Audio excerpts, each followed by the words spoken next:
तो ये है क्वेश्चन सीरीज का पार्ट 2। इसके पहले वाले पार्ट में हमने क्वेश्चन नंबर 13 तक आपको बता दिया था। इस वाले पार्ट में हम सब क्वेश्चन नंबर 14 के बाद से क्वेश्चन करेंगे। क्वेश्चन नंबर 14 एनसीईआरटी का ही क्वेश्चन है। आपकी स्क्रीन पर दिख रहा होगा कि दिए गए पदार्थ के किसी एल लंबाई तथा ए मोटाई के तार का प्रतिरोध 4 ओम है। इस पदार्थ के किसी अन्य तार का प्रतिरोध क्या होगा जिसकी लंबाई L/2 और मोटाई 2a है। तो चलिए सॉल्व करते हैं इस क्वेश्चन को। तो अगर लंबाई L है और मोटाई मतलब क्षेत्रफल, मोटाई अगर कितना है a, तो तार का प्रतिरोध कितना है 4 ओम। प्रतिरोध आप जानते हैं R से हम सब दर्शाते हैं और मोटाई को A से ही दर्शाते हैं, लंबाई को L से। देखिए प्रतिरोध क्या होता है, R = ρL/A होता है। तो R रो का वैल्यू नहीं दिया गया है तो रो ही समझिए। और L कितना है, L है L, और A मोटाई भी कितना है A, और इसी का वैल्यू हम सबको दिया गया है कितना 4। प्रतिरोध कितना है 4, ρL/A। ठीक है, अब आगे देखिए। आगे क्वेश्चन में क्या दिया गया है कि किसी अन्य तार का प्रतिरोध क्या होगा, इसी पदार्थ के किसी अन्य तार का प्रतिरोध क्या होगा। इसका मतलब कि पदार्थ नहीं बदला गया है। अगर पदार्थ नहीं बदला जाएगा तो रो का मान नहीं बदलेगा। अन्य तार का प्रतिरोध क्या होगा जिसकी लंबाई L/2। अब देखिए नई लंबाई L' कह देते हैं, नई लंबाई क्या है L/2, और मोटाई 2a है। नई मोटाई तो A' कह देते हैं, कितना 2a। तो हम सबको R' मतलब नया प्रतिरोध बताना है। R' क्या होगा, ρL'/A'। ठीक, R' = रो का वैल्यू तो नहीं बदलेगा, तो रो लंबाई कितना है L/2 और मोटाई कितना है 2a। तो R' ये 2 और 2 का मल्टीप्लाई हो जाएगा 4a। इसको हम सब ऐसे लिख सकते हैं 1/4 × ρL/A। ठीक, 1/4 यहाँ पर 1 है, 4 इसको किनारे कर सकते हैं, ρL/A इसके अंदर रहेगा, ब्रैकेट के अंदर। ρL/A का वैल्यू दिया गया है कितना 4, तो 1/4 × 4, 4 खत्म हो जाएगा। तो R' मतलब नया प्रतिरोध कितना हो जाएगा 1 ओम हो जाएगा नया प्रतिरोध। अब आगे देखते हैं क्वेश्चन नंबर 15 को। क्वेश्चन नंबर 15 आपको स्क्रीन पर दिख रहा होगा। क्वेश्चन में लिखा है कि लोहे की तार की लंबाई L1, अनुप्रस्थ काट का क्षेत्रफल A1 और प्रतिरोध 5 ओम है।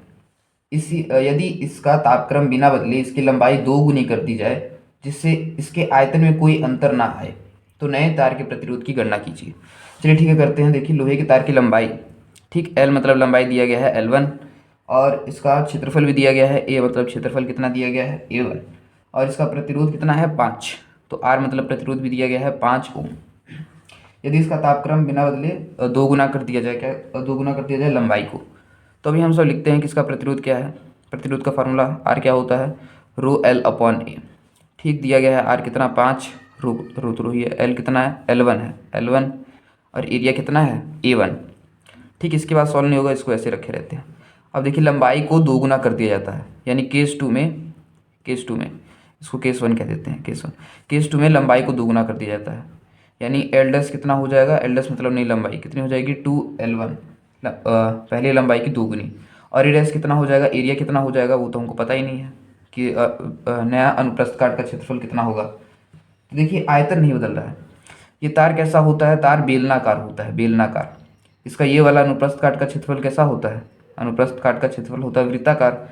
तार का आयतन कैसे निकालेंगे, मान लीजिए तार की लंबाई है L, तार की लंबाई है L, और अनुप्रस्थ काट का क्षेत्रफल कितना है A। तो बेलन के आयतन का फॉर्मूला क्या होता है, πr²h। πr² क्या बताता है, इस वृत्त का क्षेत्रफल, और h क्या बताता है, तार की लंबाई को। इसका मतलब कि हम सब तार के आयतन को क्या लिख सकते हैं, ये हो जाएगा A और ये क्या हो जाएगा L, A × L लिख सकते हैं तार के आयतन को। तो चलिए लिखते हैं, क्वेश्चन में लिखा गया है कि आयतन नहीं बदलता है, तो हम सब लिखेंगे आयतन पहला बराबर आयतन दूसरा, आयतन दूसरा। पहले आयतन कैसे निकालेंगे, पहला आयतन निकालेंगे L × A करके, और दूसरा आयतन कैसे निकालेंगे L2 × A2 करके। तो पहले लंबाई कितना है L1 और उसका क्षेत्रफल कितना है A1, तो यह है पहले तार का आयतन। अब इसको जब खींच के 2 गुना कर दिया जाएगा तो दूसरी लंबाई कितनी है 2L1, और अनुप्रस्थ काट का क्षेत्रफल यही हम सबको पता करना है कितना हो जाएगा। तो देखिए L1 और L1 खत्म हो जाएगा, A2 इधर मल्टीप्लाई उधर डिवाइड, तो A1/2 हो जाएगा A2। ठीक, A2 क्या हो जाएगा, मतलब नया तार का क्षेत्रफल क्या हो जाएगा अनुप्रस्थ काट का, A1/2 हो जाएगा। चलिए ठीक है, तो हम सबको L1 भी पता है कितना 2L1, और अनुप्रस्थ काट का क्षेत्रफल भी पता है, अनुप्रस्थ काट का क्षेत्रफल कितना हो जाएगा A1/2।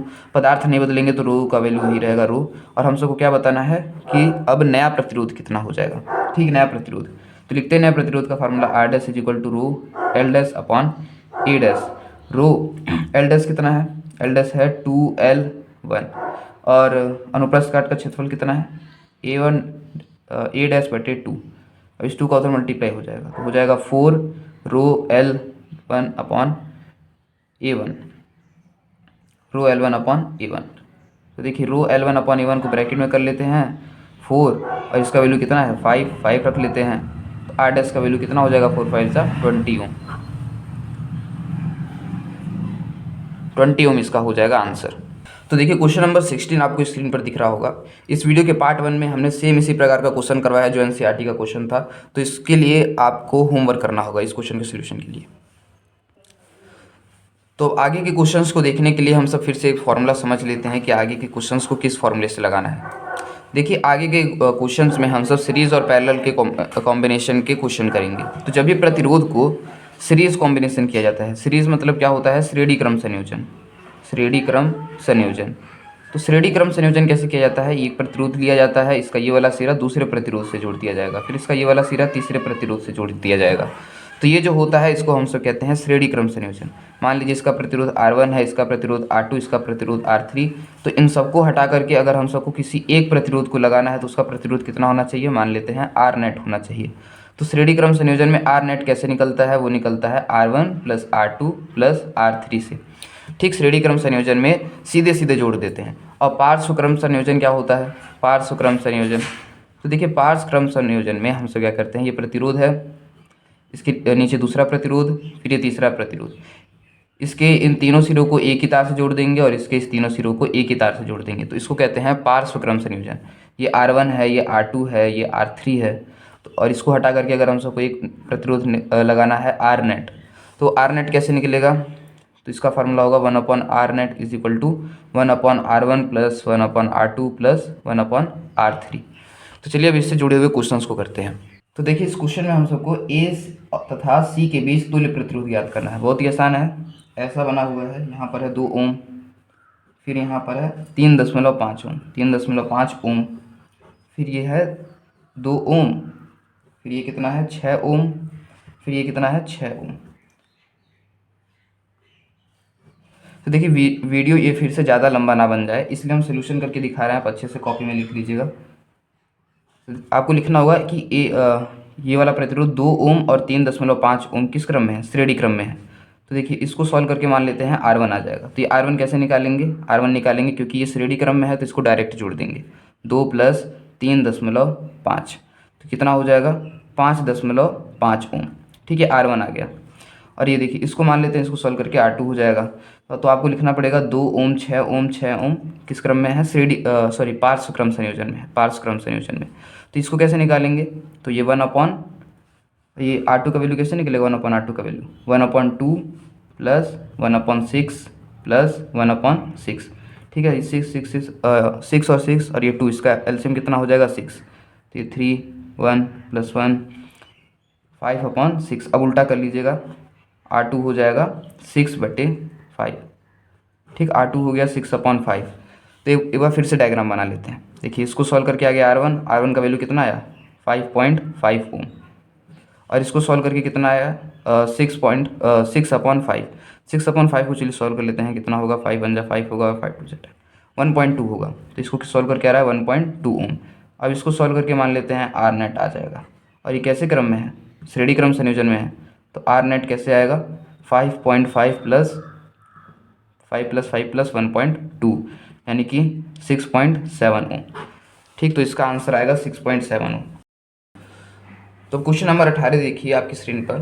क्वेश्चन नंबर 18 क्या है कि 20 ओम 24 ओम तथा 30 ओम प्रतिरोध वाले 3 तार श्रेणी क्रम में तथा समांतर क्रम में जुड़े हैं, प्रत्येक दशा में तुल्य प्रतिरोध ज्ञात कीजिए। तो क्वेश्चन नंबर देखिए 18 को कैसे करेंगे, 20 24 तथा 30, इसको सबसे पहले आपको जोड़ना है श्रेणी क्रम में।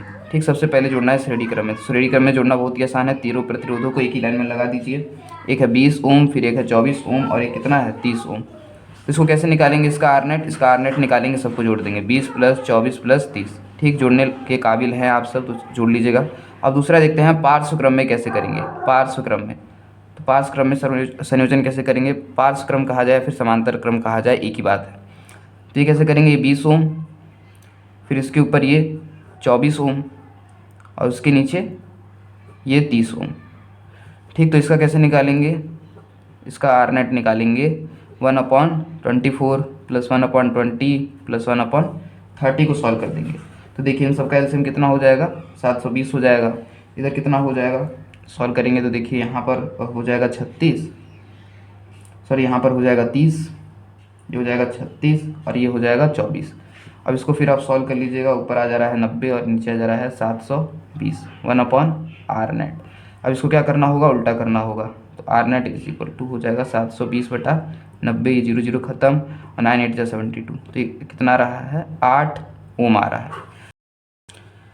तो चलिए क्वेश्चन नंबर 19 देखते हैं। क्वेश्चन नंबर 19 में है कि निम्न परिपथ में 1.5 एम्पियर की धारा प्रवाहित हो रही है, ज्ञात कीजिए। सबसे पहले क्या ज्ञात करना है, प्रतिरोध आर का मान और ए और बी के बीच का विभवांतर। तो एक बार हम कुछ फिगर को बना लेते हैं कि कैसा फिगर दिया गया है। ठीक, तो ये कितना दिया गया है, ये है 3 ओम और ये है आर और ये कितना है 4, और इसके अक्रॉस वोल्टेज कितना है, वोल्टेज डिफरेंस 3 वोल्ट का। ठीक है, और फिर ये है ए और ये है बी, और परिपथ से ज्ञात दिया गया है कितने एम्पियर की धारा बह रही है, 1.5 एम्पियर की धारा बह रही है। तो चलिए शुरू करते हैं। सबसे पहले हम सबको बताना है इस आर का मान बताना है। देखिए श्रेणी क्रम संयोजन में सब में से धारा बराबर बराबर जाती है, तो इसमें से अगर 1.5 एम्पियर धारा जा रही है तो इसमें से भी 1.5 एम्पियर की धारा जाएगी। अब यहाँ हम सब लागू करते हैं ओम का नियम। ओम का नियम क्या होता है, V = IR। V मतलब इसके अक्रॉस वोल्टेज डिफरेंस कितना है, 3, और I मतलब धारा 1.5 और R मतलब प्रतिरोध। हम निकाल लेंगे इससे, इसको काट देंगे, कितने बार में कट जाएगा, 2 बार में। तो R का वैल्यू हो जाएगा 2 ओम। अब R का वैल्यू निकाल लिए हैं, हम सबको क्या बताना है, तुल्य प्रतिरोध। ये कितना है 3, ये कितना है 2 और ये कितना है 4। सब किस क्रम में है, श्रेणी क्रम में है। तो R इक्विवेलेंट या फिर R नेट कैसा आएगा, 3 2 5 और 4 9 ओम का हो जाएगा तुल्य प्रतिरोध। आगे देखते हैं अब क्वेश्चन नंबर 20 को। तो क्वेश्चन नंबर 20 देखिए, लिखा है कि 5 ओम प्रतिरोध के तार के साथ कितने ओम का प्रतिरोध तार समांतर क्रम में जोड़ा जाए कि इनका परिणामी प्रतिरोध 4 ओम हो जाए। ठीक, तो देखिए आर इक्विवेलेंट आपको दिया गया है कि परिणामी प्रतिरोध कितना हो जाए, 4 ओम हो जाए। परिणामी प्रतिरोध 4 ओम हो जाए, मतलब कि तुल्य प्रतिरोध दिया गया है, और एक प्रतिरोध दिया गया है R1 कितना है 5 ओम, और इसके साथ R2 कितना ओम का जोड़ा जाए ये हम सबको बताना है। और किस क्रम में जोड़ा जाना है, समांतर क्रम में।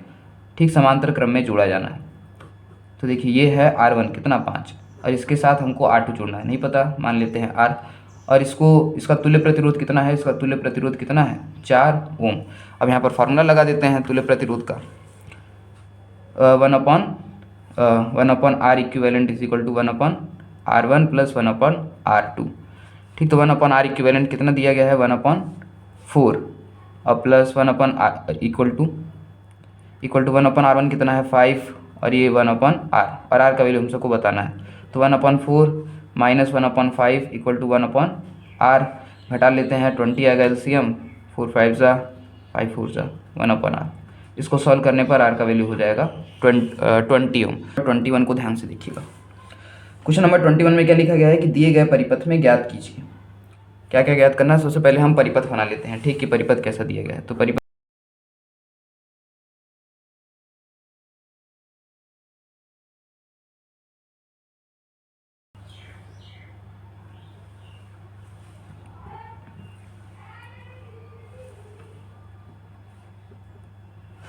तो चलिए फिगर बन गया है। अब जल्दी से क्वेश्चन को सॉल्व करते हैं। सबसे पहले क्या लिखा गया है कि ए तथा बी के मध्य प्रतिरोध।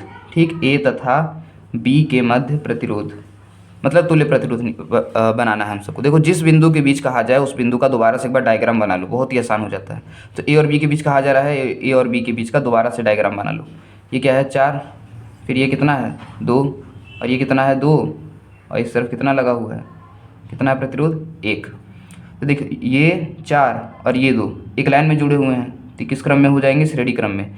ये 2 और 1 एक लाइन से जुड़े हुए हैं, किस क्रम में हो जाएंगे, श्रेणी क्रम में। ठीक, तो ऊपर वाले में 4 और 2 को जोड़ के कितना हो जाएगा 6, और नीचे वाले में 2 और 1 को जोड़ के कितना हो जाएगा, 2 और 1 को जोड़ करके 3। अब सीधे दिख रहा होगा कि 6 और 3 किस क्रम में है, समांतर क्रम में है। तो इसका 1/R इक्विवेलेंट कैसे निकालेंगे, 1/6 प्लस 1/3 करके इसको सॉल्व कर लीजिएगा। ठीक, R इक्विवेलेंट आ जाएगा आपका 2 ओम हो जाएगा R इक्विवेलेंट। ठीक, अब आगे देखते हैं इसके सेकंड पार्ट को। तो इसके सेकंड पार्ट में क्या लिखा गया है, सेकेंड पार्ट में लिखा गया है कि परिपथ में प्रवाहित धारा आई का मान ज्ञात करना है। ठीक, परिपथ में कितना धारा बह रहा है, आई का मान हम सबको ज्ञात करना है। तो धारा देखिए, तुल्य धारा निकालने के लिए आपको क्या करना होगा, पहले तुल्य प्रतिरोध निकालना होगा। तो पहले परिपथ का तुल्य प्रतिरोध मतलब कि आर का मान निकाल लीजिए। देखिए इसको सॉल्व करके क्या आता है वो तो हम जान ही गए हैं। इसको सॉल्व करके कितना आ रहा है 2 ओम, और एक और लगा हुआ है कितने ओम का, 3 ओम का, और फिर अब परिपथ पूरा हो जाएगा। तो इसका तुल्य प्रतिरोध कितना होगा, आर इक्विवेलेंट 2 + 3 मतलब कितना हो जाएगा 5 ओम। ठीक, तुल्य धारा निकालने के लिए तुल्य प्रतिरोध पता होना चाहिए। अब बैटरी का विभवांतर कितना है, बैटरी का विभवांतर है 10 वोल्ट।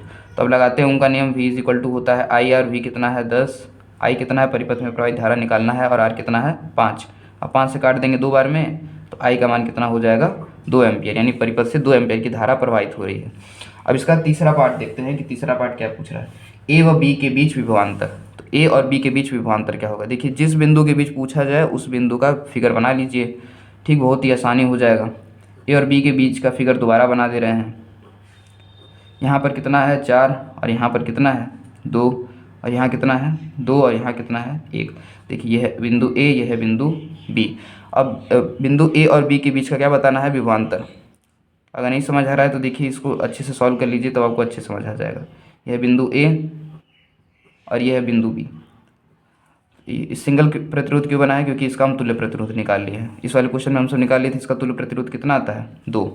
अब देखिए इसमें से धारा कितनी जा रही होगी, धारा जा रही होगी जो हम सब निकाले हैं 2 एम्पियर, क्योंकि यहाँ से धारा निकलेगी। देखिए यहाँ से धारा निकलेगी और इन दोनों में तो बट जाएगी, लेकिन जब हम सब तुल्य प्रतिरोध निकाल लेंगे तो एक सिंगल प्रतिरोध बनाना होगा, तब धारा नहीं बटेगी। ठीक, धारा जा रहा है 2 एम्पियर, और यहाँ पर तुल्य प्रतिरोध कितना है 2, और ए और बी के बीच का विभवांतर यानी V हमको बताना है। फिर से ओम का नियम, V = होता है आई आर। V हमको बताना है, आई कितना है 2 और आर कितना है 2, तो V = हो जाएगा 2 × 4 वोल्ट। ठीक, तो ए और बी के बीच का विभवांतर कितना होगा 4 वोल्ट। देखिए जब भी आपको किसी दो बिंदुओं के बीच पूछा जाए तो उस 2 बिंदुओं को बनाइए, उस फिगर को, और तुल्य प्रतिरोध अगर निकालने का जरूरत पड़े बिल्कुल तुल्य प्रतिरोध निकालिए। ठीक, और फिर ओम का नियम लगाइए। आगे देखते हैं इस क्वेश्चन का पार्ट 4। क्वेश्चन के 4th पार्ट में पूछा गया है कि 3 ओम के प्रतिरोध के सिरों का विभवांतर V कितना होगा। 3 ओम के सिरों का विभवांतर, ठीक, इस 3 ओम के सिरों का विभवांतर कितना होगा। तो देखिए ये भी बहुत ही आसान है। आई निकल रहा है धारा, यहाँ से तो बढ़ जाएगा, लेकिन फिर यहीं पर आ जाएगा ये आई धारा। ठीक, तो इस 3 ओम को देखिए, इधर से धारा आ रहा है आई, और ये कितना है 3 ओम का, आई का मान कितना है 2 एम्पियर। तो बस ये है आर का मान, ये है आई का मान, और क्या बताना है V का मान। तो V = होगा आई आर। आई कितना है 2, आर कितना है 3, तो ये हो गया V का वैल्यू कितना 6 वोल्ट। 6 वोल्ट इसके सिरों के बीच विभवांतर होगा। अब आगे देखते हैं क्वेश्चन नंबर 22 को। अब देखिए क्वेश्चन नंबर 22 NCERT का क्वेश्चन है। आपको स्क्रीन पर देख करके ही पता चल रहा होगा कि कितना आसान क्वेश्चन है ये। तो इस क्वेश्चन को आपको होमवर्क देते हैं। तो क्वेश्चन नंबर 23 का पहले हम डायग्राम बना लेते हैं। क्वेश्चन को कैसे सॉल्व करना है। क्वेश्चन का फर्स्ट पार्ट या फिर ए पार्ट में क्या पूछा गया है कि प्रत्येक प्रतिरोधक से प्रवाहित विद्युत धारा का मान बताइए। तो इसके लिए क्या करेंगे, सबसे पहले हम सब निकाल लेंगे तुल्य धारा, धारा का मान निकालना है हम सबको। और फिर यहाँ पर देखिए ये जा रहा है आई, और यहाँ से बहेगा I1 करंट, और यहाँ से कितना बहेगा I2, और इधर से बहेगा I3। तो सबसे पहले हम सब तुल्य धारा निकाल लेते हैं। आई जाएगा तो इसमें बहेगा I1, इधर जाएगा I2, और इधर कितना बहेगा I3। तो सबसे पहले आई का मान निकालेंगे। कैसे, सबसे पहले आप निकाल लीजिए तुल्य प्रतिरोध, इसको ए और इसको बी कहते हैं। तो ए और बी के बीच का तुल्य प्रतिरोध निकाल लीजिए। तुल्य प्रतिरोध ये 5, ये 10, और ये कितना 30। 5 10 30, 5 10 30 किस क्रम में है, समांतर क्रम में। तो 1/r = 1/5 + 1/10 + 1/30 ऐसे करके जोड़ना होगा। ठीक, सबका एलसीएम हो जाएगा 30, 5 6 10 3, और ये पहले से बना हुआ है 6 3 9 और 1 10, कितना हो जाएगा 3 आ रहा है। तो आर का वैल्यू कितना हो रहा है 3 ओम। मतलब इन सबको हटा करके हम एक 3 ओम बना सकते हैं। अब बैटरी का देखिए विभवांतर है 12, और यहाँ मीटर लगा हुआ है। अब देखिए धारा निकालते हैं, तुल्य धारा। तो V = IR होता है। V कितना है 12, आई का मान बताना है, और आर कितना है 3। काट देंगे 3 चौको 12, तो हम सबको पता चल गया धारा कितना बह रहा है 4 एम्पियर का धारा बह रहा है। अभी 4 एम्पियर का धारा देखिए I1 में बढ़ जाएगा, I2 में बढ़ जाएगा, I3 में बढ़ जाएगा। तो हम सब ये तो लिख सकते हैं ना कि I1 + I2 + I3, इन सबको जोड़ेंगे तो कितना आएगा 4 एम्पियर आएगा। इसमें जाएगा I1, इसमें जाएगा I2, इसमें जाएगा I3। ये सब किससे बटे हैं, I से बटे हैं। तो इन सबको जोड़ने पर कितना आएगा 4। अब देखिए समांतर क्रम में प्रतिरोध के सिरों पर विभवांतर बराबर होते हैं। प्रतिरोध के सिरों पर विभवांतर बराबर होते हैं, विभवांतर बराबर होते हैं। तो देखिए इसके सिरों पर जितना विभवांतर होगा 5 ओम के, और इसके सिरों पर 10 ओम और 30 ओम के सिरों पर जितना भी विभवांतर होगा वो सब बराबर होगा। विभवांतर का फार्मूला क्या होता है? V is equal to I R. V is equal to I R होता है विभवांतर का फार्मूला। तो देखिए इसका विभवांतर कैसे लिखेंगे? 5 into I one, 5 into I one. V is equal to I R होता है, तो इसका विभवांतर कैसे लिखेंगे?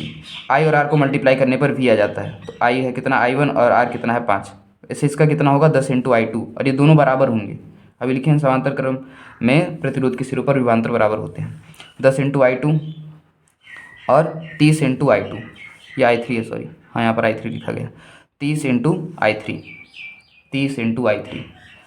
अब देखिए अब समीकरण बना करके सॉल्व ही बस करना है। तो इसको और इसको ले लेते हैं। 5I1 is equal to 30I3, ठीक, काट देंगे तो हो जाएगा 6 बार में। तो I1 is equal to 6I3। अब इसको और इसको लेके सॉल्व करते हैं। 10I2 is equal to 30I3, ठीक, काट देंगे 3 बार में। तो I2 का वैल्यू कितना हो जाएगा? 3I3। अब इस समीकरण में रख देते हैं। I1 का वैल्यू कितना आया? 6I3, और I2 का वैल्यू कितना आया?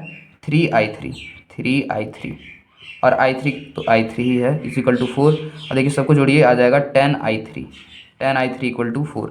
अब I3 का वैल्यू कैसे निकलेगा? 4/10 करके। तो देखिए I3 का वैल्यू आ गया कितना?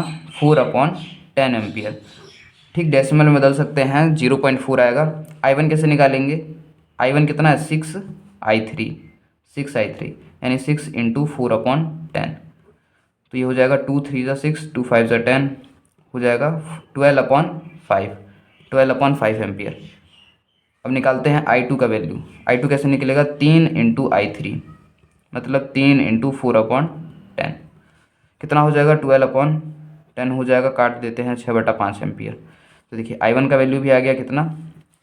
I1 का वैल्यू आ गया 12/5 एम्पियर। I2 का भी आ गया 6/5 एम्पियर, और I3 का भी आ गया 4/10, काट देते हैं इसको भी, 2/5 एम्पियर, 2/5 एम्पियर। तो ये हम सबका क्वेश्चन नंबर 24 एनसीईआरटी का ही क्वेश्चन है। एनसीईआरटी में आपको ये 12.9 एग्जाम्पल के नाम से मिल जाएगा। क्वेश्चन में क्या लिखा गया है कि परिपथ में कुल प्रतिरोध, और इसका बी पार्ट है कि परिपथ में प्रवाहित कुल धारा का परिकलित कीजिए, के मान को परिकलित कीजिए। तो ए निकालते हैं। ए क्या है? परिपथ का कुल प्रतिरोध। देखिए 10 और 40 किसमें है? समांतर क्रम संयोजन में। तो 10 और 40 जब समांतर क्रम संयोजन में है तो इसको समांतर वाले फार्मूले से लगा लीजिए। तो 1/10 प्लस 1/40, ठीक, इक्वल टू 1/R। मान लेते हैं इसको सॉल्व करने पर R1 आएगा, R1। तो कैसे निकलेगा? 40 और 10 कैल्शियम 40, 3 + 1, ठीक, कितना हो जाएगा? 4/40। इसको सॉल्व करेंगे, सॉरी यहाँ पर 4 होगा, 4 और 1 हो जाएगा 5। सॉल्व करेंगे तो 1/8, उल्टा कर लीजिए, R1 का वैल्यू हो जाएगा 8 ओम, ठीक। तो इसको सॉल्व करने पर कितना आ रहा है? 8 ओम। और इसको सॉल्व कर लेते हैं अब इसको, 30 20 60, ये भी किस में है? समांतर क्रम में ही है। तो इसको सॉल्व करके R2 मान लेते हैं, आ जाएगा। तो 1/30 प्लस 1/20 प्लस 1/60, एलसीएम कितना हो जाएगा? 60। तो 2 बार में, 3 बार में और 1 बार में, 6/60, 1/10। तो R2 का वैल्यू कितना हो गया? 10 ओम। और देखिए ये और ये एक बार फिर दोबारा से फिगर बना लेते हैं कि एक बैटरी है कितने का? 12 वोल्ट का। फिर यहाँ पर ये जो प्रतिरोध है इसका तुल्य प्रतिरोध कितना आया है? 8। रास्ते में एक ये अमीटर है, अमीटर, और फिर इसका तुल्य प्रतिरोध कितना आया इसका? 10। अब परिपथ का तुल्य प्रतिरोध कैसे निकालेंगे? 8 और 10 किस क्रम में है? श्रेणी क्रम में है। तो परिपथ का कुल प्रतिरोध R इक्विवेलेंट हो जाएगा, कितना हो जाएगा? 8 + 10 यानी कि 18 ओम। तो ये हो गया पहले पार्ट का आंसर। दूसरे पार्ट में क्या पूछा गया है कि परिपथ में प्रवाहित कुल विद्युत धारा का मान बताइए। कुल विद्युत धारा, तो V = IR, कुल प्रतिरोध निकालनी है ना 18, और I और V कितना है? 12। तो I का वैल्यू कितना हो जाएगा? 12/18, 3 4 ज़ा 3 6 ज़ा 2 2 ज़ा 2 3 ज़ा। तो I का वैल्यू हो गया 2/3 एम्पियर, ठीक। अब आगे करते हैं क्वेश्चन नंबर 25 को। देखिए क्वेश्चन नंबर 25 इंपॉर्टेंट क्वेश्चन है, एनसीईआरटी का इन टेक्स्ट क्वेश्चन है, ठीक। पढ़ते हैं क्या लिखा गया है कि 2 ओम 3 ओम 6 ओम के 3 प्रतिरोध को किस प्रकार संयोजित करेंगे कि संयोजन का कुल प्रतिरोध 4 ओम और बी कितना है? 1 ओम हो जाए। तो देखिए R1 कितना दिया गया है? 2 ओम, R2 कितना दिया गया है दूसरा प्रतिरोध? 3 ओम, और R3 कितना दिया गया है? 6 ओम, R3 दिया गया है 6 ओम। देखिए अब ध्यान से कि समांतर क्रम में जब हम सब जोड़ते हैं ना किसी सेम प्रतिरोध को, तो उसका आधा हो जाता है। तो देखिए ये वाला बात जो बोले हैं वो बी वाले में काम आएगा। ए वाले में देखिए संयोजन का प्रतिरोध कितना करना है, 4 ओम करना है, यानी कि इन सबको किस प्रकार जोड़ें कि जोड़ने पर हम सबको जो अगर टोटल प्रतिरोध निकालें तो 4 ओम आए। देखिए 6 ओम और 3 ओम जब भी इसको समांतर क्रम में जोड़ा जाता है ना तो 2 ओम आता है। ठीक, यहाँ प्रैक्टिस करके हम जान गए हैं, आप भी थोड़ा क्वेश्चन प्रैक्टिस करेंगे जान जाएंगे कि 6 ओम और 3 ओम को जब समांतर क्रम में जोड़ते हैं तो 2 ओम आता है, 2 ओम तुल्य प्रतिरोध। तो इसका देखिए 2 ओम अगर इसको समांतर क्रम में जोड़ देंगे तो 2 ओम आएगा, और इस 2 ओम को अगर श्रेणी क्रम में जोड़ देंगे तो 2 और 2 कितने हो जाएंगे, 4 ओम। तो इसको किस क्रम में जोड़ेंगे, मिश्रित क्रम में जोड़ेंगे। मिश्रित मतलब क्या होता है, मिश्रित मतलब कि समांतर और श्रेणी क्रम दोनों में जोड़ दीजिए। तो जोड़ते हैं, कैसे जोड़ेंगे, देखिए यहाँ पर है 2 ओम और इस 6 और 3 इसको जोड़ दीजिए आप समांतर क्रम में। ठीक है, 6 और ये 3 इसको जोड़ दीजिए समांतर क्रम में। अब इस पॉइंट का नाम अगर ये रखें, इस पॉइंट का नाम बी, तो ए और बी के बीच का तुल्य प्रतिरोध निकाल करके देखिए 4 ओम ही आएगा। कैसे, 6 और 3 किस क्रम में है, समांतर क्रम में। तो इसको जब जोड़ेंगे 1/6 प्लस 1/3 करके, तो 6 1 2 3/6, देखिए सॉल्व करेंगे तो 2 आ जाएगा। तो आर का वैल्यू हो जाएगा 2। देखिए इसको सॉल्व करके 2 और ये 2 और 2 कितना हो जाएगा, 4 ओम। तो यही लिखा गया था कि इन तीनों को किस प्रकार संयोजित करें कि संयोजन का कुल जो प्रतिरोध आए वो 4 ओम आए। तो इस प्रकार करेंगे, 2 ओम रखेंगे और ये 6 और 3 को समांतर क्रम में जोड़ देंगे, 2 ओम इन सब के साथ हो जाएगा श्रेणी क्रम में। अब बी वाला पार्ट इसका देखते हैं। बी वाला पार्ट, बी वाले पार्ट में कहा गया है कि संयोजन का कुल प्रतिरोध हो जाए 1 ओम। अब देखिए इन दोनों को जोड़ के कितना रहा है, 2 ओम, और ये कितना है 2 ओम। 2 ओम और 2 ओम इसको अगर आप जोड़ देंगे समांतर क्रम में तो सेम, तो अगर दो समान प्रतिरोध को समांतर क्रम में जोड़ दिया जाता है तो तुल्य प्रतिरोध उनका आधा हो जाता है। तो 2 और 2 का आधा कितना हो जाएगा, 1, और आपको मिल जाएगा। तो चलिए करते हैं। तो ये कितना है 6, फिर ये कितना है 3 और ये है 2, इसको जोड़ दीजिए समांतर क्रम में। अब देखिए 6 और 3 को सॉल्व करेंगे तो 2 आएगा, और 2 और 2 को सॉल्व करेंगे तो 1 ओम हो जाएगा। चलिए ठीक है, आगे देखते हैं क्वेश्चन नंबर 26 को। क्वेश्चन नंबर 26 भी एनसीईआरटी का ही क्वेश्चन है। ठीक, लिखा है कि 4 ओम 8 ओम 12 ओम 24 ओम प्रतिरोध की 4 कुंडलियों को किस प्रकार संयोजित करें कि संयोजन से अधिकतम और निम्नतम प्रतिरोध प्राप्त हो सके। देखिए श्रेणी क्रम संयोजन में क्या होता है, जैसे अगर हम 2 श्रेणी क्रम संयोजन में प्रतिरोध को जोड़ रहे हैं, एक 8 है, एक 12 है और एक 3 है। ठीक है, एक 12 है और एक 3 है। तो 12 और 3 को जब आप जोड़ेंगे तो 12 और 3 का श्रेणी क्रम संयोजन कितना हो जाएगा, 15 ओम। तो देखिए ये जो 15 ओम है ये 12 से भी ज़्यादा है। ठीक, अभी इसी को पार्श्व क्रम में अगर जोड़ते हैं या फिर समांतर क्रम में जोड़ते हैं तो कितना होता है, ये 12 होता और ये कितना होता 3।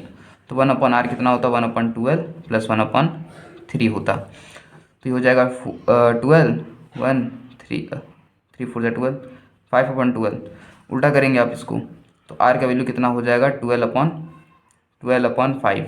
इसको सॉल्व करेंगे तो 2.4 हो जाएगा। देखिए ये कितना था, 12 और ये कितना है 3।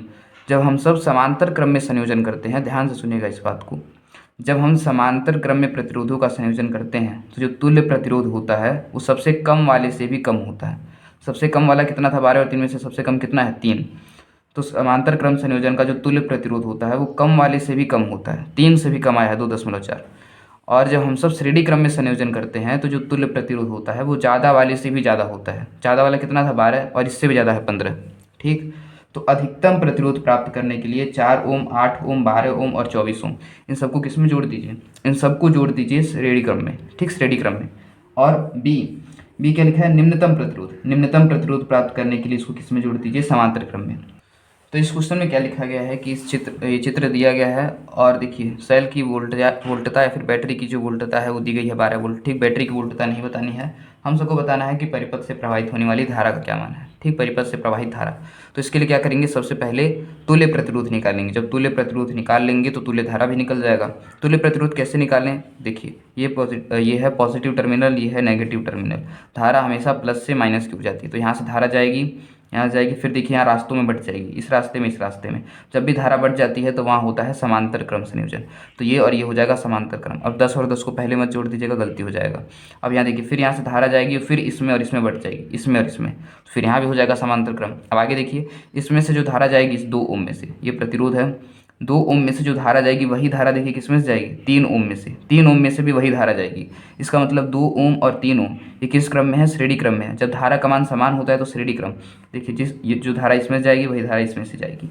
तो पहले 2 ओम और 3 ओम को सॉल्व करिए, ठीक, 2 ओम और 3 ओम को। आगे के लिए हम बैटरी नहीं बनाएंगे, बस यहाँ से लेकर के यहाँ तक का बनाएंगे। तो देखिए ये कितना है 0.5, फिर आगे देखिए यहाँ से बढ़ जा रहा है, कितना हो जा रहा है 10, और फिर ये कितना है 10। 2 और 3 जोड़ देंगे तो कितना हो जाएगा 5, क्योंकि श्रेणी क्रम में जोड़ देते हैं। 2 और 3 कितना हो जाएगा 5 हो जाएगा, तो ये हो गया 5। अब यहाँ पर है 1 ओम, 1 ओम। अब देखिए ये 10, ये 10, ये 5, सीधे दिख रहा होगा कि धारा ये तीनों किस क्रम में है, समांतर क्रम में है। इसका इस प्रतिरोध का ये सिरा, इस प्रतिरोध का ये सिरा और इस प्रतिरोध का ये सिरा, तीनों एक ही तार से जुड़े हैं, और इसके भी ये तीनों सिरे एक ही तार से जुड़े हैं, इसके भी ये तीनों सिरे एक ही तार से जुड़े हैं। तो 10, 10, 5 किस क्रम में है, समांतर क्रम में। इसको कैसे जोड़ेंगे, 1/r = 1/10 + 1/10 + 1/5 करके कितना हो जाएगा 10 हो जाएगा। 1 + 1 + 2 कितना हो जाएगा 4/10। उल्टा कर देते हैं इसको अब, तो r का वैल्यू हो जाएगा 10/4, ठीक, 10/4 मतलब 4 2 8 और 4 5 20, 2.4 हो जा रहा है, सॉरी 4 2 8 और 4 5 20 है, 2.5 हो जा रहा है, 2.5 ओम। तो फिर से एक बार फिगर बना लेते हैं, ये कितना है 0.5, 0.5, और इस पूरे को सॉल्व करने पर कितना आया, इस पूरे को सॉल्व करने पर आया 2.5, और आगे चल के रास्ते में एक और है कितना 1 ओम, रास्ते में एक और है 1 ओम का, और इस पूरे परिपथ को कनेक्ट किया गया है 12 वोल्ट की बैटरी से, 12 वोल्ट। तब तुल्य प्रतिरोध R इक्विवेलेंट कैसे निकालेंगे, सबको जोड़ देंगे, 0.5 + 2.5 + 1 कितना हो जाएगा 4 ओम हो जाएगा। इसको जोड़ दीजिएगा तो 4 ओम हो जाएगा। अब हमसे क्या करेंगे, धारा निकालेंगे, तुल्य धारा। V = IR का फॉर्मूला लगाएंगे। V कितना है 12, I का मान बताना है, और R कितना है 4, 4 3 12, तो I का वैल्यू कितना हो जाएगा 3 एम्पियर हो जाएगा, यानी परिपथ से 3 एम्पियर की धारा बह रही होगी। ध्यान से देखिए, इस क्वेश्चन में ये 2 ओम और 3 ओम श्रेणी क्रम में थे, यही समझना सबसे इंपॉर्टेंट था कि जब भी श्रेणी क्रम में है तो उसको पहले सॉल्व कर लीजिए, फिर ये किस क्रम में हो गया, समांतर क्रम में, और फिर ये तीनों किस क्रम में थे, श्रेणी क्रम में। जोड़ दीजिए, तुल्य प्रतिरोध आ जाएगा, और काट करके तुल्य धारा निकाल लीजिए। अब आगे तो क्वेश्चन नंबर 28 को देखिए। क्वेश्चन नंबर 28 में पूछा गया है तुल्य प्रतिरोध कितना होगा। कैसे बताएंगे तुल्य प्रतिरोध, ये 2 ओम और 2 ओम है समांतर क्रम में, तो पहले 2 ओम और 2 ओम को समांतर क्रम का फार्मूला लगा करके सॉल्व कर लीजिए, ठीक। 1 ओम आएगा, तो ये 1 ओम हो जाएगा, और ये 1 ओम और ये 3 ओम, ये तीनों किस में हो जाएंगे तब, समांतर क्रम संयोजन में, सॉरी श्रेणी क्रम संयोजन में हो जाएंगे। तो उसको जोड़िए, कितना हो जाएगा 3 और 2 हो जाएगा 5, तो 5 ओम आ जाएगा तुल्य प्रतिरोध। और फिर क्या पूछा गया है, परिपथ की धारा बताइए, तो परिपथ की धारा निकाल लीजिएगा, ठीक। हम यहाँ पर आंसर लिख दे रहे हैं, R इक्विवेलेंट हो जाएगा 5 ओम, और धारा कितनी बहेगी 2 एम्पियर की धारा बहेगी, 2 एम्पियर की धारा। और क्या पूछा गया है, 3 ओम प्रतिरोध वाले चालक के सिरों का विभवांतर, चालक के सिरों का विभवांतर, इसके सिरों का विभवांतर पूछा गया, 3 ओम के सिरों का विभवांतर। V = IR होता है, ठीक, तो ये हो जाएगा V = IR। V का मान आपको बताना है, I कितना है 2 और R कितना है 3, तो इसका आंसर आएगा 6 वोल्ट, ठीक। तीनों का आंसर बता दिए हैं। सॉल्व इसको थोड़ा आप कर लीजिएगा। क्वेश्चन नंबर 29 को देखते हैं। अब देखिए क्वेश्चन नंबर 29, ये आपको होमवर्क देंगे, बहुत ही आसान क्वेश्चन है, ठीक। तो ये 2 क्वेश्चन मैंने अपनी तरफ से लिया है आपको समझाने के लिए। देखिए इसमें हमसे पूछा क्या जाएगा, I1 और I2 का मान पूछा जाएगा, यहाँ से भी यही पूछा जाएगा I1 और I2 का मान, ठीक। जो मैं तरीका बताऊँगा उसको ध्यान से देखिएगा कि कैसे हम ये तरीका बता रहे हैं और उसका लॉजिक क्या है। तो देखिए सबसे पहले देखिए यहाँ ये 15 वोल्ट की बैटरी है, इससे धारा निकलेगा I, और ये I जब जाएगा तो ये 2 ओम में से भी I जाएगा, और फिर यहाँ पर I1 और I2 बढ़ जाएगा। तो एक बात तो आप लिख सकते हैं कि, ये बात आप क्या लिख सकते हैं कि I1 और I2 को जोड़ेंगे तो क्या आएगा, I आएगा, ये लिख सकते हैं। I1 और I2 को जोड़ेंगे तो क्या आएगा I, क्योंकि I ही जाके I1 और I2 में बढ़ जा रहा है। अब देखिए समांतर क्रम में क्या होता है, समांतर क्रम में प्रतिरोध के सिरों का विभवांतर बराबर होता है समांतर क्रम में। तो 4 ओम के सिरों पर जो विभवांतर होगा और 12 ओम के सिरों पर जो विभवांतर होगा वो क्या होगा, बराबर होगा। तो इसका इस्तेमाल अभी हम करेंगे। सबसे पहले आप क्या निकाल लीजिए, तुल्य धारा का मान, यानी कि I का मान निकाल लीजिए। I का मान कितना होगा, तुल्य धारा। तुल्य धारा कैसे निकालेंगे, पहले तुल्य प्रतिरोध निकालेंगे। तो यह है 2, ये कितना है 4, और ये कितना है 12। अब देखिए कुछ काम हम जल्दी कर दे रहे हैं। 4 और 12 को जब आप करेंगे ना सॉल्व, तो इसको सॉल्व करने पर आएगा 3, और ये कितना है 2। तो यहाँ पे तुल्य प्रतिरोध कितना हो जाएगा, R इक्विवेलेंट हो जाएगा 5 ओम। तुल्य धारा कैसे निकालेंगे, V = IR। V मतलब बैटरी का वोल्टेज 15 है, I मतलब धारा निकालना है, और R कितना है 5, 5 × 15, तो आई का वैल्यू हो गया 3 एम्पियर। ठीक, ये आई आपका निकल गया कि कितना एम्पियर का धारा जा रहा है, 3 एम्पियर।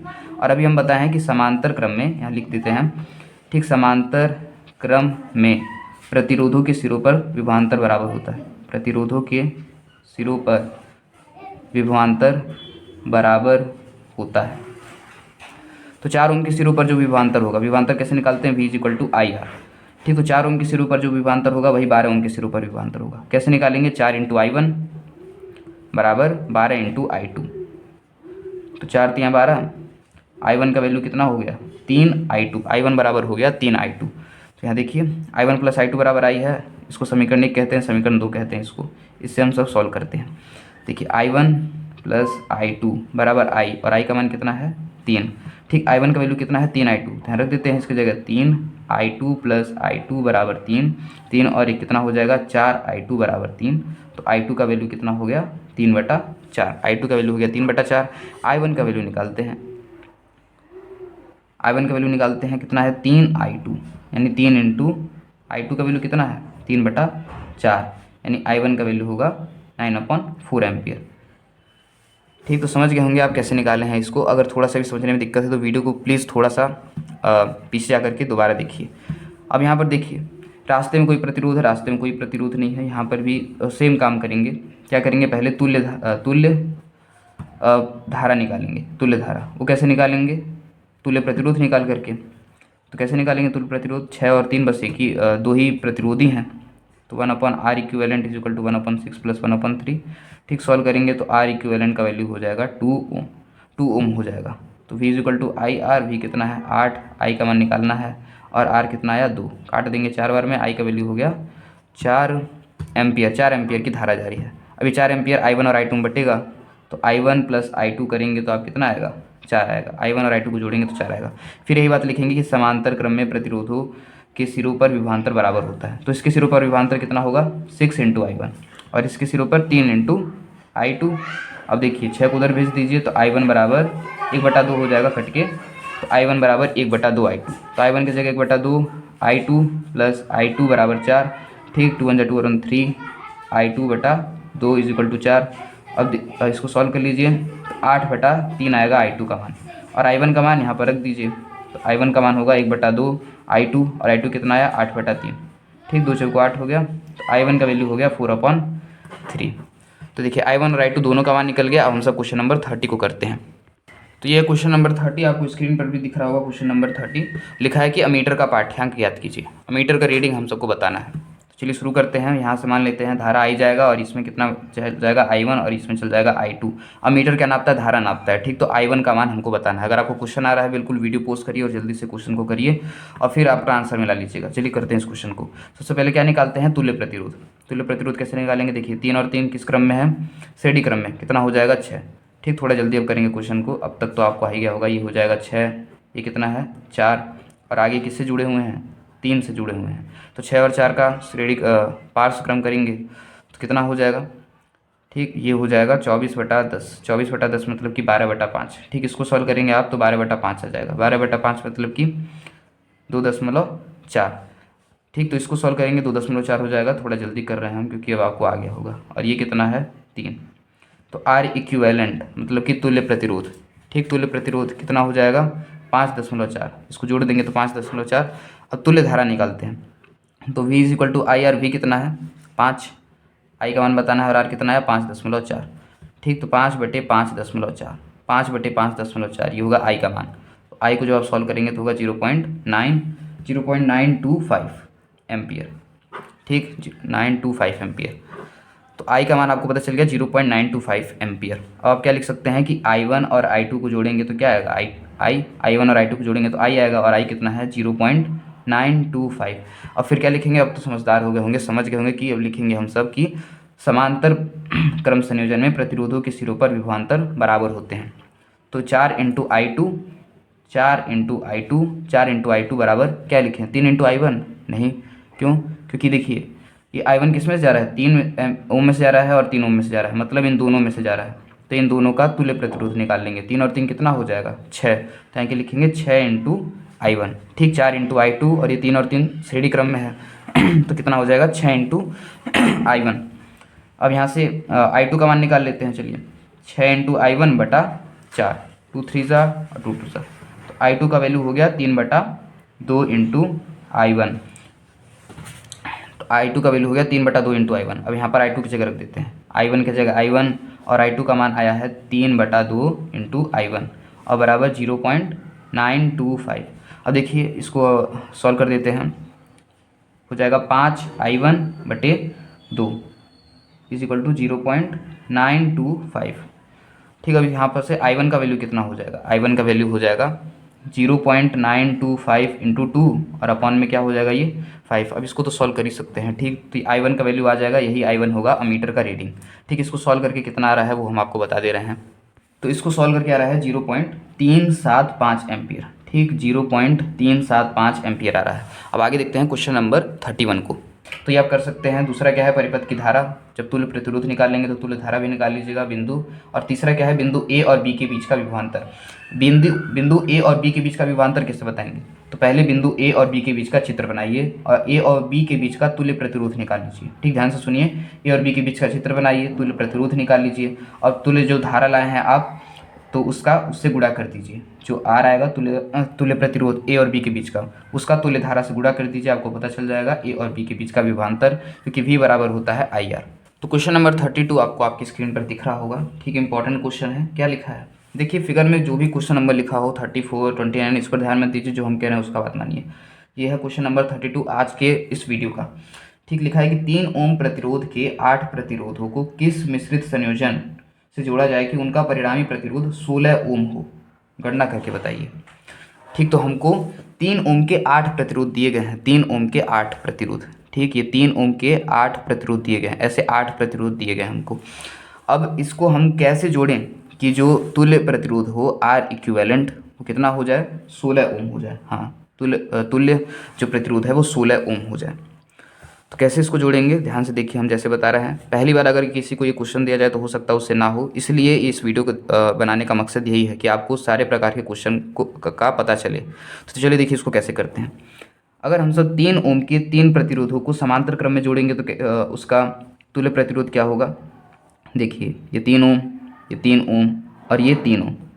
देखिए अगर समान प्रतिरोधों को जोड़ रहे हैं समांतर क्रम में, समान प्रतिरोधों को n बार समांतर क्रम में अगर जोड़ रहे हैं तो जो तुल्य प्रतिरोध होता है R इक्विवेलेंट वो होता है जो प्रतिरोध है R/n। ठीक, R/n होता है। अगर फॉर्मूला नहीं समझ आ रहा है तो बात को सुनिए, क्या कह रहे हैं कि अगर समान प्रतिरोधों को n बार समांतर क्रम में जोड़ते हैं तो R इक्विवेलेंट का फार्मूला क्या होता है, R/n होता है। तो इसका R इक्विवेलेंट कितना आएगा, प्रतिरोध कितना जोड़ रहे हैं 3 और कितना बार जोड़ रहे हैं 3 बार। ठीक, कट के कितना हो जाएगा 1, R इक्विवेलेंट 1 ओम। और वैसे भी निकाल सकते हैं फार्मूला से 1/3 + 1/3 + 1/3 करके कितना आएगा, यही आएगा। तो इसका R इक्विवेलेंट कितना हो गया 1 ओम। अच्छा, मतलब अगर 3 ओम के 3 प्रतिरोधों को समांतर क्रम में जोड़ें तो R इक्विवेलेंट कितना होगा 1 ओम, और हमको कितना बनाना है 16 ओम।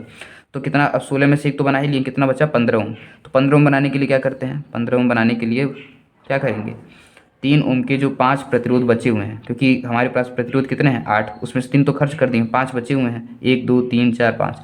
इन 5 को किस क्रम में जोड़ दीजिए, श्रेणी क्रम में। तो 3 ये 3 ये 3 ये 3 और ये 3, कितना हो जाएगा 3 3 3 3 3, हो जाएगा कितना 15, और इसको जोड़ के कितना आ रहा है 1, तो कितना हो जाएगा 15 और 1 16 ओम हो जाएगा। तो इस प्रकार इसको जोड़ेंगे। ठीक, 3 को जोड़ेंगे समांतर क्रम में और बाकी जो 5 बचा हुआ है उसको जोड़ेंगे श्रेणी क्रम में।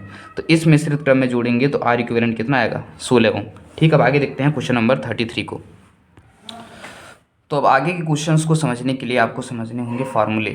ठीक, अब बस दो ही प्रकार के फार्मूलों को आपको याद रखना है। पहला है जूल का नियम। ठीक, जूल का नियम, उसके बाद है शक्ति 6। जूल का नियम ये क्या होता है, जूल का नियम तो होता है I² RT, और जब इसको हम सॉल्व करते हैं तो और भी इसके फार्मूले बन जाते हैं। तो ये सारे फार्मूले आपको याद रखने हैं। H बराबर होता है W/Q, W क्या है कार्य और Q क्या है आवेश, और यही H मतलब है तापीय ऊर्जा। ठीक, ऊर्जा। और H किसके बराबर होता है I² RT के। I क्या है धारा, R क्या है प्रतिरोध, और T मतलब जितना समय तक चालक को चलाए हैं। और किसके बराबर होता है V²/RT के। V मतलब कि विभवांतर, R मतलब प्रतिरोध, T मतलब समय। और ये किसके बराबर होता है, और इस बराबर होता है VIT के। V मतलब विभवांतर, I मतलब धारा, T मतलब समय। अब ये शक्ति 6 क्या है, देखिए याद रखिए, शक्ति जो होता है शक्ति, ठीक, शक्ति बराबर होता है ऊर्जा या फिर कार्य/समय। कार्य बटे समय। तो जितने भी कार्य के फॉर्मूले हैं, या ऊर्जा और कार्य एक ही चीज़ है, जितने भी कार्य के फॉर्मूले हैं सब में टी से डिवाइड दे दीजिए, टी से। यहाँ तो टी है ही नहीं, तो टी से टी नहीं कटेगा, तो हो जाएगा WQ बटा टी, और यहाँ से टी टी टी ये सब कट जाएंगे, तो हो जाएंगे I स्क्वायर R, ये हो जाएगा V स्क्वायर अपन R, और ये हो जाएगा VI। ठीक, तो ये है शक्ति क्षय का फार्मूला, और ये है किसका फार्मूला, तापीय ऊर्जा का फार्मूला। दोनों को याद रखना है, इतने सारे फार्मूले हैं, कब किसका इस्तेमाल करेंगे सब पता चल जाएगा आगे के क्वेश्चन में। याद रखिए H जो है वो तापीय ऊर्जा है, तापीय ऊर्जा को किस में नापते हैं, जूल में नापते हैं। ठीक, ऊर्जा को नापते हैं जूल में, जूल में नापते हैं। ऊर्जा का एक और मात्रक है, याद रखिए, ये बहुत इंपॉर्टेंट मात्रक है, MCQ में पूछा जाता है कि किलोवाट घंटा किसका मात्रक है। तो किलोवाट घंटा किसका मात्रक है, ऊर्जा का व्यापारिक मात्रक है, मतलब मात्रक है ऊर्जा का ही, व्यापारिक मात्रक है। ठीक, 1 किलोवाट घंटे में कितने जूल होते हैं ये याद रखिए, ये भी बहुत इंपॉर्टेंट है कि 1 किलोवाट घंटे में 3.6 × 10⁶ जूल ऊर्जा होता है। अब ये जो P है, P क्या है, शक्ति, शक्ति को सामर्थ्य भी कहा जाता है। ठीक, आगे क्वेश्चन में सामर्थ्य भी लिखा हो सकता है।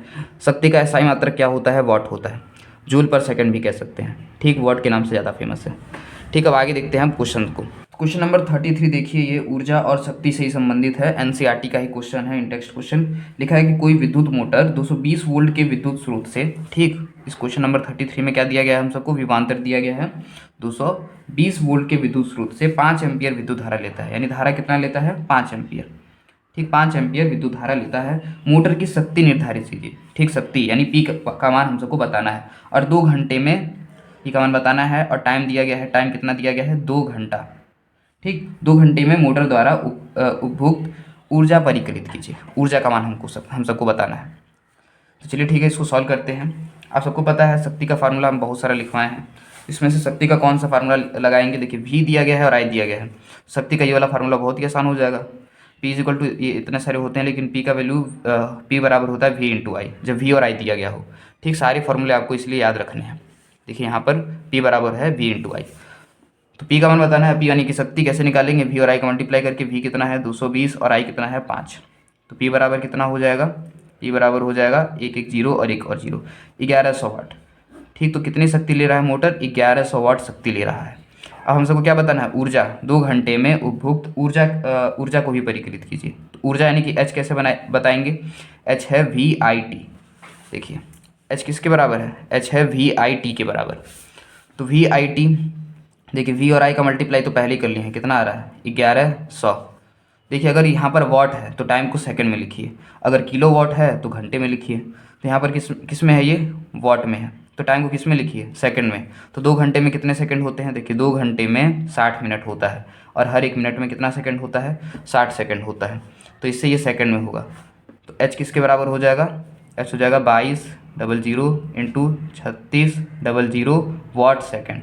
ठीक, इसके बराबर हो। तो जब इसको आप सॉल्व करेंगे तो कितना आएगा, हो जाएगा 7920000 वाट सेकंड। ठीक, वाट सेकंड को जूल भी कहा जाता है, तो इसकी जगह आप लिख सकते हैं जूल, H = 792122340, और यहाँ पर जूल। और अगर जूल में नहीं आंसर लाना चाह रहे हैं आप, किलो वाट हावर में आंसर लाना चाह रहे हैं। ठीक, क्योंकि ऊर्जा का मात्रक एक और होता है किलो वाट घंटा। ठीक, ऊर्जा का यानी कि H का मात्रक एक होता है वाट सेकंड, तो ये वाट में दिया है तो टाइम को सेकंड में रखिए। और ऊर्जा का एक और मात्रक होता है किलो वाट घंटा, तो अगर किलो वाट में आप निकाल लिए हैं पावर को तो घंटे में रखिए। तो हम तो वाट में निकाले हैं, किलो में कैसे निकालेंगे, देखिए किलो में निकालने के लिए 1000 का डिवाइड दे दीजिए। किलो में जब निकालना हो तो 1000 से डिवाइड दे दीजिए। अभी किस में बदल जाएगा, किलो वाट में बदल जाएगा, किलो वाट में। तो ये 0 से 0 कट जाएगा और ये हो जाएगा 1.1 किलो वाट। ठीक, तो पावर हो गया 1.1 किलो वाट। अब अगर आपको ऊर्जा निकालना है किलो वाट हावर में, तो ये जो टाइम घंटे में दिया था वही चलेगा। तो H = क्या होता है, VIT, VI का गुणा करने पर कितना आ रहा था 1100, जब इसको किलो वाट में बदले हैं तो आया है 1.1 किलो वाट। और टाइम कितना है 2 हावर। इसका मल्टीप्लाई करेंगे आप तो कितना हो जाएगा, इसका जब आप मल्टीप्लाई करेंगे तो हो जाएगा 2 1 2 और 2 1 2 किलो वाट हावर। ठीक, 2.2 किलो वाट हावर। तो किलो वाट हावर में ये आंसर होगा और जूल में ये आंसर होगा। ठीक, समझ गए होंगे आप। अब आगे देखते हैं क्वेश्चन नंबर 34। क्या दिया गया है, धारा कितना बहता है, 10 एम्पियर, कितने समय तक बहता है, 4 सेकंड तक। ठीक, 4 सेकंड तक प्रवाहित धारा होती है। परिपथ का प्रतिरोध यानी कि R का मान दिया गया है 10 ओम। ठीक, क्या बताना है हम सबको, इलेक्ट्रॉनों की संख्या को N से दिखाते हैं, और क्या बताना है, ऊष्मा यानी कि H का मान। ठीक, तो I बराबर क्या होता है, Q/T, और Q किसके बराबर होता है, Ne के। Q = Ne और बटे में T। तो चलिए ठीक है, फिर से लिख देते हैं, I = Ne/T। I का मान दिया गया है बिल्कुल कितना है, 10। तो आई का वैल्यू दिया गया है 10, एन और ई का वैल्यू तो आप जानते ही हैं कितना होता है 1.6 इंटू 10⁻⁻19। और टाइम कितना दिया गया है, कितने सेकंड तक, 4 सेकंड तक, टाइम है 4। अब एन का वैल्यू कैसे निकालेंगे, क्रॉस मल्टीप्लाई कर देते हैं, एन का वैल्यू 4 का 10 से 40 और ये नीचे आ जाएगा 1.6 इंटू 10⁻⁻19। अब इसको देखिए आप सॉल्व कर लीजिएगा, एन का मान आपको पता चल जाएगा। आंसर हम बता देते हैं कितना आएगा, आंसर आएगा 25 इंटू 10⁻19। ठीक, इतने इलेक्ट्रॉन प्रवाहित हो रहे हैं। अब आगे क्या बताना है हम सबको, एच का मान बताना है। एच किसके बराबर होता है, आई स्क्वायर आर टी के बराबर होता है। आई का मान 10 का स्क्वायर, आर कितना है 10 ओम, और टाइम कितने समय तक चल रहा है, 4 सेकंड तक। ठीक, तो ये कितना हो जाएगा 1000 इंटू 4 मतलब कि 4000 जूल, 4000 जूल ऊर्जा खर्च हो रही है। आगे देखते हैं क्वेश्चन नंबर 35। तो ये थे सारे क्वेश्चंस। अब इसके बाद हम क्या करेंगे, एनसीईआरटी के अभ्यास वाले क्वेश्चंस को अपलोड करेंगे। तो इसके बाद वाला वीडियो होगा एनसीईआरटी के क्वेश्चंस के ऊपर। ठीक, तो इसके बाद मिलते हैं पार्ट 3 में।